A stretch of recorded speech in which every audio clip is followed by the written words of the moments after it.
कैलाश पर्वत की हिस्ट्री और मिस्ट्री को समझने की तरफ चलने से पहले हमें कैलाश के जियोग्राफिकल लोकेशन के बारे में थोड़ा समझना बहुत जरूरी है। आपको ये तो पता ही होगा कि Mount Kailash China occupied Tibet region में है। अगर पर्टिकुलर एरिया की बात की जाए तो चाइना के नगारी प्रीफेक्चर रीजन में ये खूबसूरत कैलाश माउंटेन मौजूद है। यहाँ पर हमें नगारी प्रीफेक्चर को समझना भी जरूरी है। ये वो एरिया है जहाँ तिब्बत का प्राचीन गुंगे किंगडम 10th सेंचुरी के दौरान बसा हुआ था। अगर गुंगे किंगडम की बात की जाए तो इसका भी कैलाश पर्वत से बहुत गहरा संबंध है। कहा जाता है जब लद्दाख ने गुंगे किंगडम पर अटैक किया तो इस साम्राज्य के 1 लाख लोग कैलाश पर्वत के अंदर ही जाकर कहीं गायब हो गए। हिस्ट्री की किताबों में कैद गुंगे किंगडम और कैलाश की ये कहानी भी बहुत दिलचस्प है, जिसके बारे में भी हम आगे जरूर समझेंगे। पर अभी नजर घुमाते हैं कैलाश की हिस्ट्री की ओर। जैसे कि हम कैलाश रेंज की बात कर रहे थे, तो कैलाश रेंज, जिसे गैंगडीजी रेंज भी कहा जाता है, ये तिब्बत प्लेटो का एक फैला हुआ एरिया है। भारत से इस पर्वत की दूरी की बात करें तो इंडिया, नेपाल और चाइना के बॉर्डर से ये पर्वत सिर्फ और सिर्फ 100 किलोमीटर दूर है। और इसी कैलाश रेंज में 2 बहुत ही इंपॉर्टेंट झील भी हैं, जिसे लेक मानसरोवर और लेक राक्षसताल कहा जाता है। इनकी हिस्ट्री भी कैलाश की हिस्ट्री की ही तरह बहुत ही मिस्टीरियस है। माना जाता है कि 4 इंपॉर्टेंट एशियन रिवर्स का सोर्स भी यही 2 झील और कैलाश माउंटेन है, जिसमें इंडस, सतलुज, ब्रह्मपुत्र के साथ करनाली रिवर आता है, जो गंगा की ही एक ट्रिब्यूटरी है। धार्मिक मान्यता की बात करें तो कैलाश पर्वत का जिक्र 4 अलग अलग धर्मों में मिलता है, जिसकी जड़ें हिंदुइज्म, बुद्धिज्म, जैनिज्म और बौद्ध संप्रदाय के लोगों से जुड़ी हुई हैं। इन 4 धर्मों के इतिहास में कैलाश पर्वत का जिक्र हमेशा से किया गया है। तो चलिए इन 4 धर्मों के नजरिए से कैलाश पर्वत के इतिहास को पहले समझने की कोशिश करते हैं।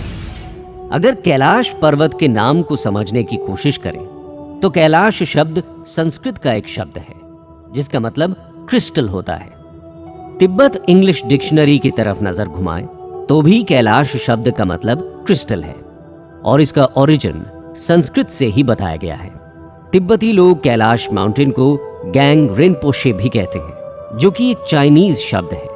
इसका मतलब है बर्फ से ढकी पहाड़ी। जैन धर्म की बात की जाए तो हिंदुइज्म से ही आगे बढ़ा जैन धर्म कैलाश माउंटेन को कैलाश के नाम से ही जाना जाता है।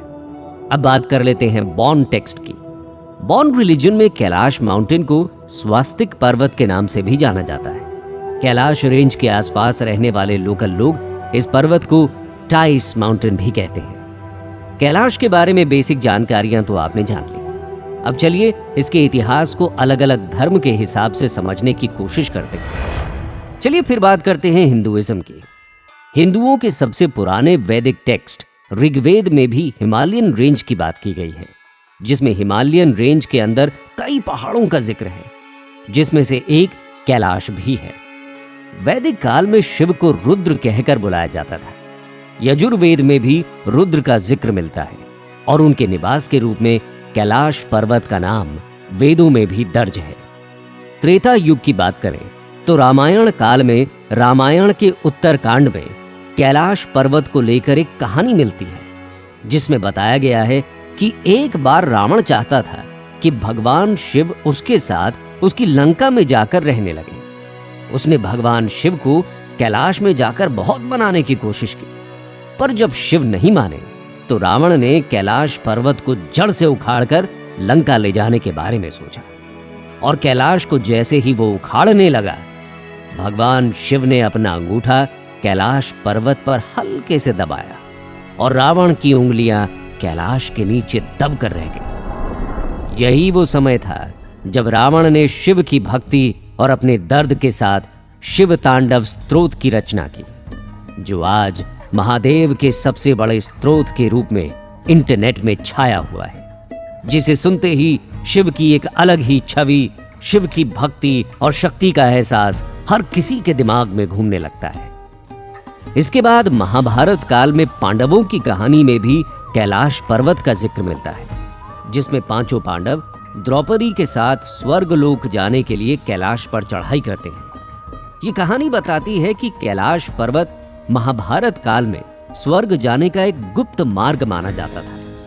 यहीं पर एक बात यह भी सामने आती है जो आज भी कही जाती है कि जीवित रहते हुए आप कैलाश की चोटी पर नहीं चढ़ सकते।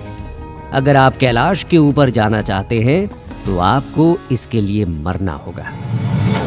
मरने का मतलब यहां सिर्फ और सिर्फ मौत को गले लगाना नहीं है। यहां पर मौत का मतलब अहंकार से भी है। कहा जाता है जिसका अहंकार मर जाता है उसे ही कैलाश के सही दर्शन होते हैं। इस कहानी में महाभारत में यह भी बताया गया क्योंकि युधिष्ठिर में अहंकार नहीं था, वो असली धर्मराज कहे जाते थे, इसलिए सिर्फ वही एक कुत्ते के साथ कैलाश की सबसे ऊंची चोटी पर पहुंचे और उसके जरिए स्वर्गलोक तक पहुंच गए। बाकी 4 पांडव और द्रौपदी एक एक करके कैलाश पर ही मृत्यु के साथ जुड़ गए।